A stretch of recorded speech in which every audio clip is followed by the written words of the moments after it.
bagi orang yang mau memperhatikan dengan seksama, yang mau tumak minah sedikit, mengheningkan cipta, mengheningkan hati, mengheningkan pikiran untuk melihat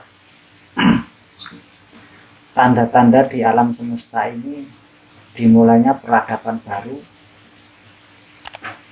di mana peradaban itu Tuhan sendirilah yang menentukan apa dan bagaimananya. Kenapa harus muncul peradaban baru? Setelah dari zaman ke zaman diturunkan semua kitab-kitab yang diturunkan secara bertahap, telah membuktikan bahwa diturunkannya kitab-kitab yang bertahap itu belum maksimal, belum mampu untuk menciptakan suatu peradaban yang benar-benar dicita-citakan atau memang diharapkan bisa terciptanya keadilan, terciptanya kemakmuran di alam semesta ini. Karena memang manusia dikatakan diciptakan oleh Tuhan sebagai makhluk yang paling sempurna di antara segala makhluk Tuhan yang diciptakan. Karena manusia memang disiapkan untuk menjadi khalifah di atas bumi. Sebagaimana sering kami sampaikan, khalifah di sini adalah khalifah untuk alam semesta, bukan sekedar khalifah untuk manusia. Namun di sini untuk mengatur peradaban di alam semesta ini, baik itu pengaturan airnya, pengaturan hutannya, dan lain sebagainya. Karena peradaban demi peradaban yang sudah diturunkan ini belum bisa membuat kemakmuran yang sesungguhnya kemakmuran.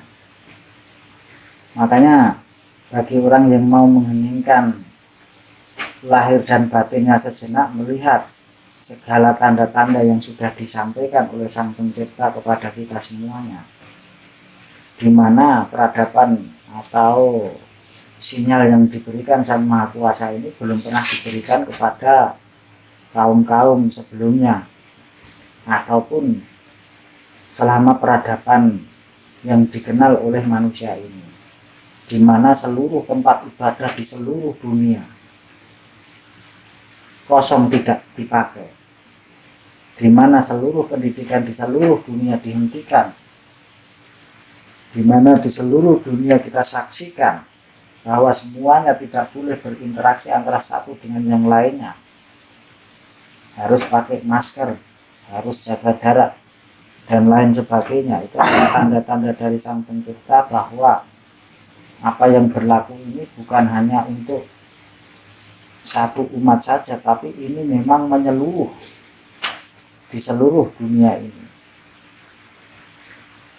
Tidak seperti yang sering kita dengarkan, peradaban yang tertulis di dalam sejarah, baik itu di dalam kitab suci maupun sejarah yang ditulis oleh manusia itu sendiri, bahwa dahulunya itu nabi ataupun utusan apapun itu diturunkan kepada suatu kaum, baru menyebar ke kaum-kaum yang lain. Tapi peradaban yang baru yang memang diciptakan atau diturunkan oleh Sang Pencipta di akhir zaman ini adalah untuk segala peradaban, untuk segala umat yang ada di alam semesta ini, yang mempunyai atau mendapatkan pertanda yang sama, tidak dibeda-bedakan baik itu sosial, budaya, agamanya. Karena belum pernah terjadi seluruh rumah ibadah dikosongkan di seluruh dunia manapun, belahan dunia yang manapun. Walaupun masih ada yang tidak mematuhi atau melanggar daripada yang sudah diperintahkan oleh pemuka-pemuka negeri di semua negara yang ada di dunia ini, di mana pendidikan, seluruh pendidikan dari perguruan tinggi sampai dengan yang paling rendah, sampai dengan TK, SD, dan lain sebagainya ditutup. Bahkan sampai hari ini pun belum bisa dikatakan stabil, masih 1-2, itu pun masih dalam percobaan. Nah, itu semuanya hanya bisa didapatkan pelajaran bagi orang-orang yang mau menggunakan keimanan, baik itu secara budaya, secara agama, dan lain sebagainya, yang pada titik intinya yaitu kembali kepada hati, yaitu kembali kepada kegaiban. Walaupun banyak orang yang mengatakan bahwa kalau unsur-unsur gaib ini sangat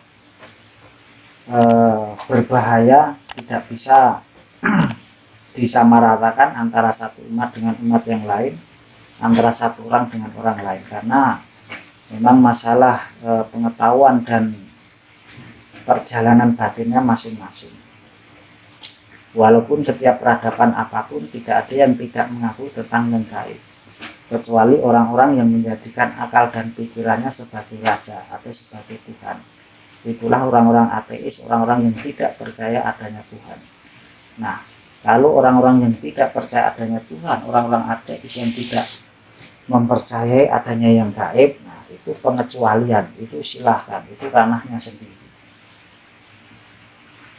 Karena sebenarnya yang pada episode sebelumnya sudah kita sampaikan, yang merusak peradaban ini sebenarnya adalah dari akal pikiran manusia itu sendiri, dari tingginya pengetahuan manusia itu sendiri, sehingga dia berusaha menentukan kehidupannya sendiri, tidak berpedoman kepada keseimbangan alam semesta. Karena kalau memang budaya ini tidak segera dilebur, tidak segera dinolkan, tidak segera dipulihkan lagi, maka manusia pun tidak akan pernah bisa merasakan kehidupan yang sesungguhnya. Karena kalau dibiarkan, setiap tahun berapa ratus atau berapa juta hektar tanah di seluruh dunia ini berkurang habis, pohon-pohonnya ditebangin oleh orang-orang yang tidak bertanggung jawab. Berapa banyak gunung-gunung yang dijadikan Tuhan sebagai pasar, sebagai penyeimbang bagi alam semesta, supaya tidak terjadi goncangan-goncangan yang akan membuat kita tidak nyaman, itu dirobohin, itu dihancurin, diambil batu-batunya, diambil material-materialnya untuk kepentingan manusia itu sendiri. Di mana banyak sekali laut-laut diuruk atau ditimbun sehingga supaya daratan lebih luas lagi.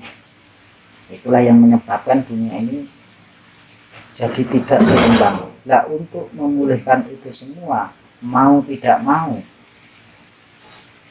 maka akan terjadi bencana demi bencana. Itu sekali lagi tidak bisa dihindari.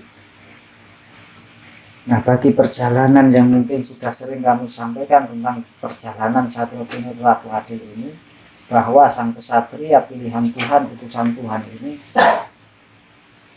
mendapatkan rahmat dari Tuhan untuk memandu baik itu pasukan langit maupun pasukan gaib yang lain yang akan mengimbangi perjalanan lahiriahnya dalam menata ulang kembali sistem peradaban yang ada di alam semesta ini. Nah, untuk membicarakan ke sana agar ada pemikiran yang lebih jernih lagi kepada kita semuanya, supaya kita lebih berimbang lagi, maka di sini mungkin perlu kami sampaikan sebenarnya seperti apa orang-orang yang berjalan di dunia spiritual. Apakah ini semata-mata perjalanan gaib yang tidak bisa dipertanggungjawabkan, atau memang bisa kita logikakan, masuk logika, sehingga kita orang-orang yang mau menjernihkan pikiran dan hati kita bisa dengan sepenuhnya menerima kabar ini, bahwa kabar ini bukan sekedar gaib yang tidak bisa dibaca atau tidak bisa diutarakan. Nah, mungkin sudah banyak sekali saudara-saudara kita di channel-channel yang lain, mungkin sekedar kita lihat dari sudut pandang yang sedikit bergeser, walaupun inti titiknya akan terjadi kesamaan.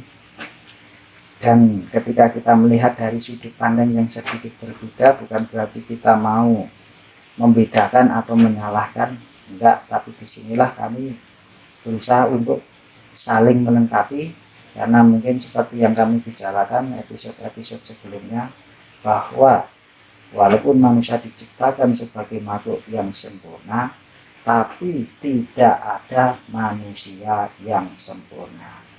Manusia itu saling melengkapi satu dengan yang lainnya, tidak bisa hidup sendiri-sendiri. Itulah kenapa kita disebut sebagai makhluk sosial, di mana kita tidak bisa hidup sendiri, karena hidup kita saling membutuhkan antara satu dengan yang lainnya. Nah, mungkin yang di sini yang perlu kami sampaikan adalah tentang jati diri kesatria tersebut, kesatria yang mungkin banyak ditunggu oleh saudara-saudaraku dimanapun berada. Karena sang kesatria tersebut adalah diberikan rahmat oleh Sang Pencipta, membawa ilmu sejati dengan kitab sejati, dengan guru sejatinya. Terus di sini marilah kita bahas sedikit demi sedikit apa yang dimaksud dengan ilmu sejati, apa yang disebut dengan guru sejati. Nah, kalau bisa kita sampaikan yang namanya ilmu sejati, sejatinya ilmu itu adalah ilmu qudratullah, ilmu yang berasal dari Allah. Yang namanya ilmu qudratullah itu adalah segala sesuatu yang diciptakan oleh Tuhan itu sendiri, bahwa apapun yang diciptakan oleh Tuhan baik di langit dan di bumi, dan apa yang ada di antara keduanya, itulah ilmu Tuhan. Terus bagaimana dengan guru sejati? Guru sejati itu adalah guru yang membimbing kita semua untuk bisa menemukan ilmu sejati tersebut. Jadi pada prinsipnya bukan guru sejati tersebut yang memegang ilmu sejati, namun guru sejati tersebutlah yang akan mengarahkan kita, yang akan menjadi mata kita, yang akan menjadi telinga kita, yang akan menjadi mulut kita, untuk bisa menerjemahkan daripada ilmu sejati tersebut. Karena yang namanya ilmu sejati itu bisa dicapai dengan 3 cara. Cara yang pertama mungkin sebagaimana awal penciptaan Nabiullah Adam, bahwa kitab badan sejati Adam itu sendiri adalah kitabnya Allah. Maka bagi siapa yang ingin mencari ilmu sejati yang pada dasarnya adalah badan Adam itu sendiri, maka kaji dirilah, kaji hati dan kaji rasa untuk menemukan jati diri yang sesungguhnya diri. Di situ akan menemukan ilmu sejati. Cara kedua yaitu dengan cara yang diajarkan oleh Nabiullah Ibrahim, sebagaimana yang sudah kita yakini dan kita diperintahkan untuk meyakininya, bahwa Nabiullah Ibrahim adalah bapaknya keimanan, bahwa dialah bapaknya peradaban keimanan ini. Bagaimana beliau mendapatkan ilmu sejati, bagaimana beliau untuk menemukan Tuhannya, padahal beliau tidak diturunkan malaikat untuk memberikan petunjuk kepada beliau, namun beliau mencari sendiri dengan melihat apapun yang diciptakan oleh Tuhan di alam semesta ini untuk menjadi referensi beliau untuk menemukan Sang Pencipta. Nah, maka bagi siapa yang mau mencari keimanan tersebut dengan caranya Nabiullah Ibrahim, insya Allah disitulah akan menemukan kehakikian sebagaimana yang sudah kita jalanin selama ini. Karena dimana kalau memang kita pelajari bagaimana cara nenek moyang kita, cara daripada Nabiullah Ibrahim tersebut untuk menemukan Tuhannya, menemukan ilmu sejati. Beliau melangkah, beliau berjalan, beliau terus tanpa hentinya menyaksikan satu demi satu apa yang telah diciptakan oleh Tuhan di alam semesta ini, yang mungkin pada episode sebelumnya bisa kita sebut dengan kitab Warohul Alam atau kitab alam ini,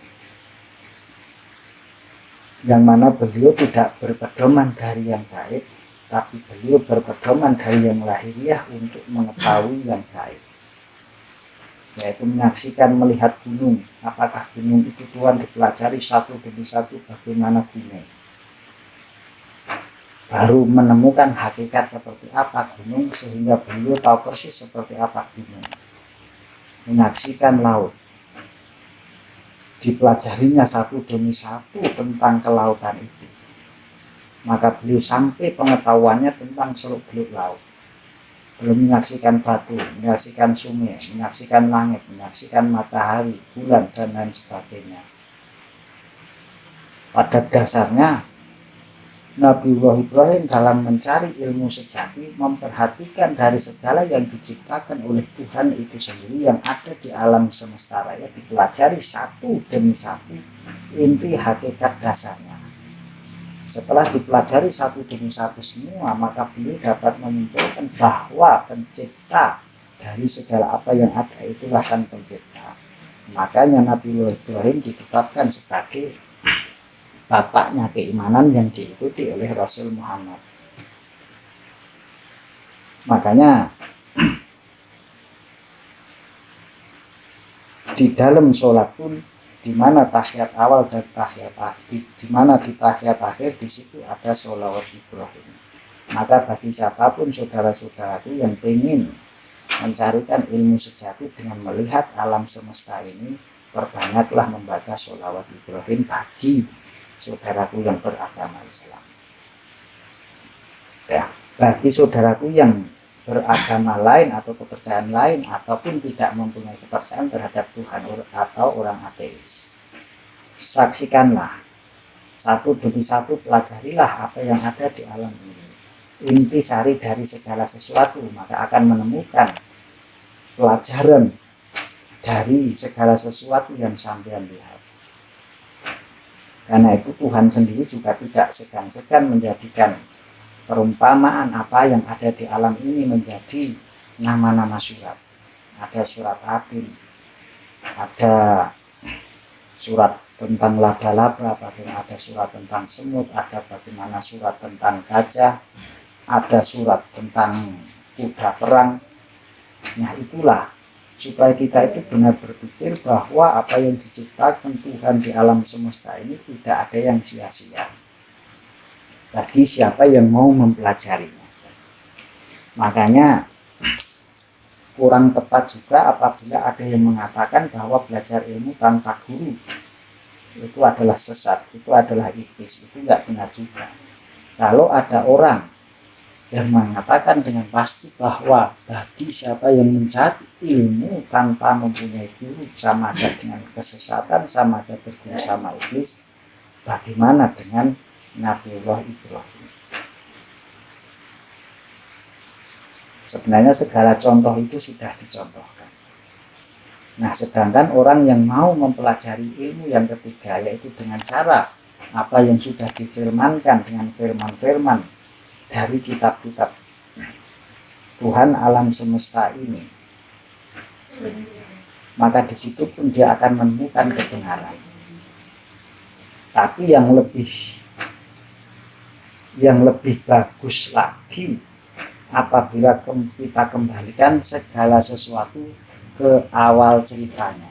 Jadi jangan sampai kita mengambil pelajaran segala sesuatu itu matangnya, atau ibaratnya kata kasarnya seperti yang ditulis-tulis di dalam kitab-kitab itu yang kita jadikan pedoman dan kita jadikan patokan. Itu tidak salah, namun itu berbahaya juga. Nah, berbahaya gimana? Karena kalau orang-orang cuma bicara berdasar kitab suci, orang-orang berdasarkan sunnah, orang berdasarkan cuma apa kata orang-orang yang dianggap benar, sedangkan dia tidak mau mencari kebenaran itu sendiri, itulah yang akan menyebabkan kehancuran dan perpecahan. Nah, mungkin saya sedikit mengingatkan kepada saudaraku dimanapun berada, bahwa saat ini orang Islam pun yang benar-benar Islam itu tidak ada 10%. Saya katakan begitu, itu bukan kata saya, tapi kata Nabi sendiri bahwa akan datang suatu akhir zaman nanti, bahwa Islam itu akan terpecah menjadi 73 golongan. Sedangkan yang benar Islamnya itu hanyalah satu dari 73 golongan.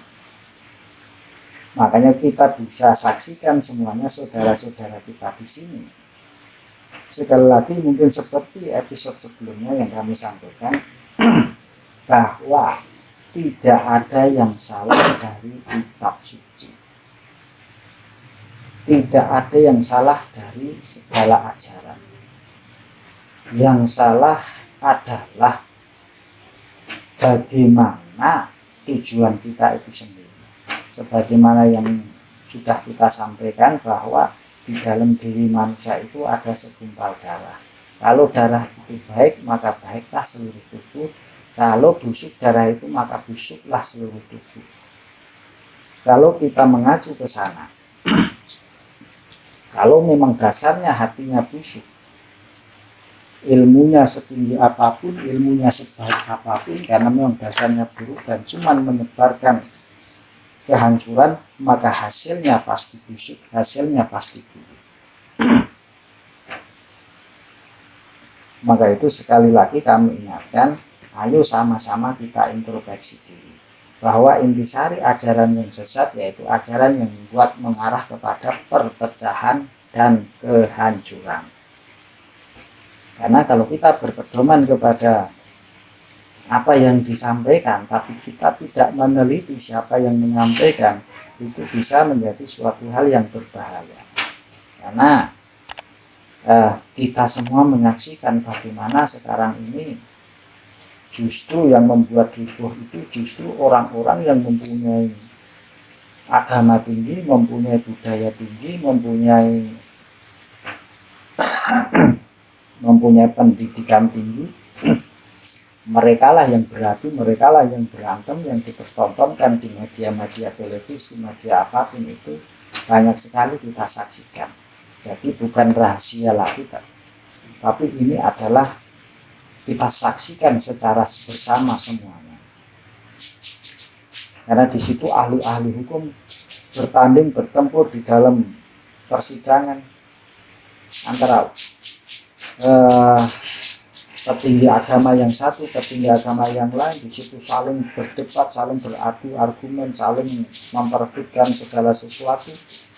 Yang mau tidak mau pasti itu akan membuat bingung dan memperpecah belah daripada umat itu sendiri. Nah, mungkin saya peringatkan juga kepada saudaraku yang muslim bahwa sudah diterangkan di dalam sunnah Nabi sendiri bahwa Islam tidak akan pernah jatuh, tidak akan pernah hancur oleh umat apapun, melainkan akan hancur di dalam umat Islam itu sendiri. Maka dari itu, di sini saya cuma mengajak persatuan. Ayolah kembali kita bersatu, ayolah kita kembali kepada jati diri, kita kembali kepada naluri kita kembali kepada hati kita.